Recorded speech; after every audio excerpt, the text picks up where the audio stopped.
سوال کیا گیا ہے جو ایک خواب کی تعبیر سے متعلق ہے۔ خواب بیان کیا گیا ہے کہ میں نے رات کو خواب دیکھا کہ ذوالحجہ کے 10 دن ہوتے ہیں اور مجھے پتہ ہی نہیں چلتا، نہ روزے رکھے جاتے ہیں نہ تکبیرات پڑھی جاتی ہیں، آخری 2 دن میں پتہ چلتا ہے اور شدید دکھ ہوتا ہے، پھر تکبیرات پڑھنا شروع کی جاتی ہیں۔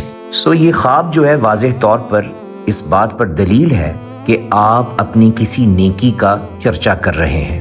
خاتون ہیں یا مرد ہیں یہ خواب دیکھنے والے، ان کے لیے نصیحت یہ ہے کہ وہ اپنی نیکی کا چرچا نہ کریں۔ خیر کا کوئی بھی کام جو وہ کر رہے ہوں، اگر کسی کے ساتھ تعاون کر رہے ہیں، مالی تعاون ہے، علمی تعاون ہے، عملی تعاون ہے، اس کو بھی مخفی رکھیے، اس کو بھی اپنے اور اپنے رب کے مابین ایک راز بنا لیجئے۔ ویسے بھی رسول اللہ صلی اللہ علیہ وسلم نے فرمایا انما الاعمال بالنیات، نیت اور ارادہ خوبصورت ہونا چاہیے، اور نیت اور ارادے کی خوبصورتی میں یہ شامل ہے کہ اخفاء العمل، عمل کو چھپایا جائے، اس کو ظاہر کرنے سے گریز اور اجتناب ہونا چاہیے۔